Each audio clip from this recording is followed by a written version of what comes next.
it was like really true. Right. But what happened was that when I talked to my mom, the thing is that, and again, they tried to kill her ethnic group years later.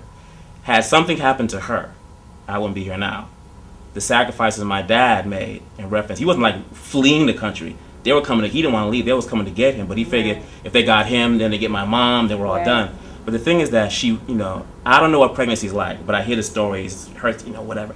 To be walking for miles pregnant with me, and I'm the firstborn, that's a lot of responsibility for me.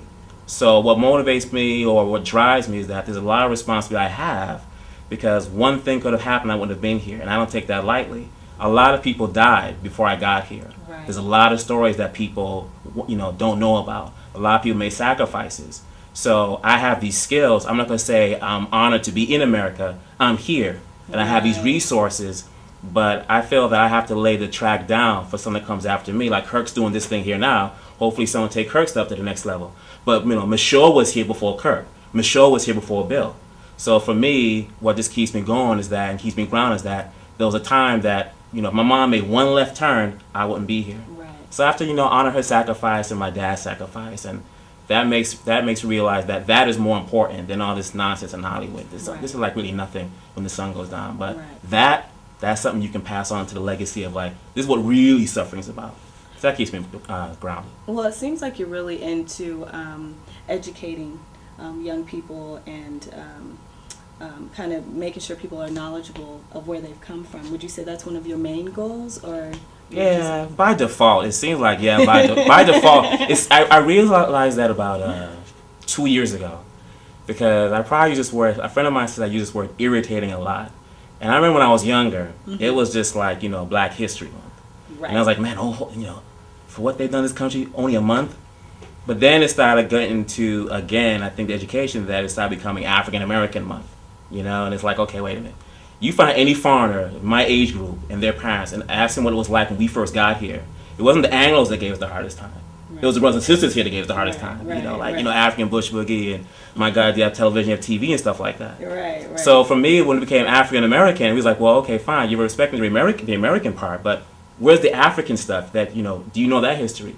Kente cloth, that's West Africa. A lot of times we'll say, I'm from Central Africa, that's the West Coast brothers, Nigerians, those guys. The East Coast brothers, the Kenyans and Tanzanians, and the South Side, and the Libyans up north, whatever. So for us, it was like really educating, like, okay, fine, your American history. Right. Okay, that's cool.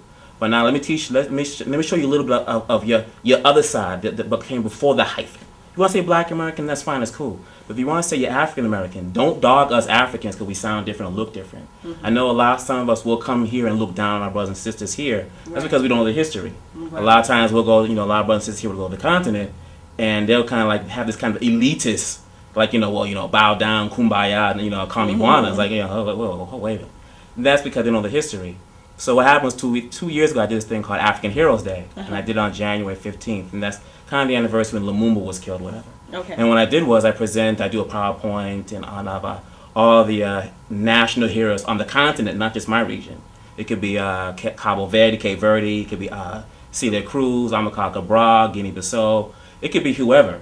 And then I added a little mix of the West Indians, because the West Indians are like, you from St. Croix, how you go down there, they're like, oh, you're from Africa, oh, it's my relative, whatever. So I presented on that, and it was amazing that a lot of the people who you thought was learned didn't know who these people were. Right. You're like, okay, do you know where the word nomad comes from? Oh yeah, some Jews. No, it came from Numidia, up north, whatever. Do you understand who had the biggest empire, in Africa at one point? Yeah, So what we found out is that if you educate the youth, and you even educate our generation, I mean some of the elder generations, whatever, that has a big impact, because if you don't know who you are, someone's going to define who you are. Right. And if you see stuff in media now where they're talking about, well, like the big thing now is why black men want, why black men want white women. And you see these brothers up there saying, well, because black women are loud and they scream and stuff like that. Okay, you could say that, but I know for a fact a lot of the people that write those images are brothers. You know what I mean? So we have to have a responsibility of educating the people, because we have to understand the responsibility we have with the media.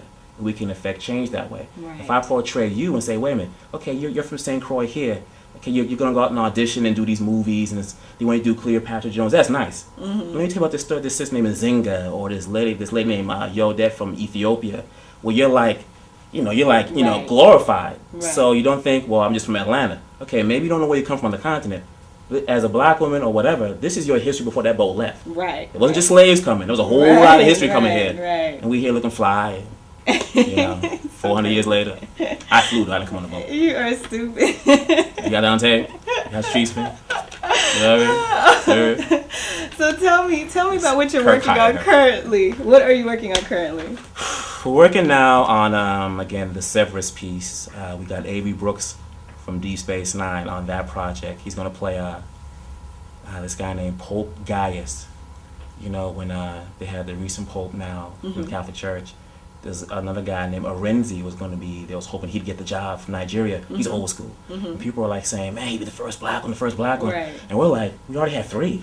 You know, but a lot of people don't know this stuff. Right. Maybe he wasn't like, dark and lovely like I was. Right. Well, still from the continent. But we're doing the story of Severus. He reigned for 12 years, was born in Libya, first emperor to be born outside of Rome.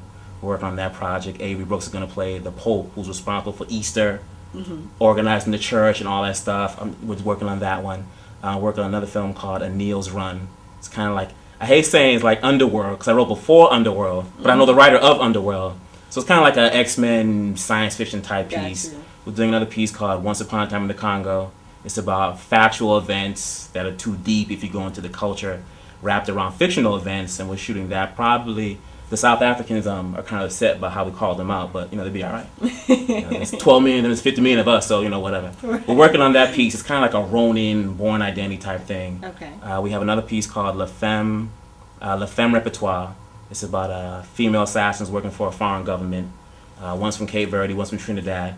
So I'm looking forward to, we're going to do some shooting in Cape Verde and Trinidad. And we have actual actors, it's from Trinidad. The other one's from Cape Verde. So that's coming along very, it's like an action piece. There's like a lot of stuff we're working on. And we have the comic book versions. So the comic books will be out first. They're called graphic novels now. Those will be out first. Then we'll put out the soundtrack. Then we'll put out the film. So Okay. that's what we're working on right now. Wow. It's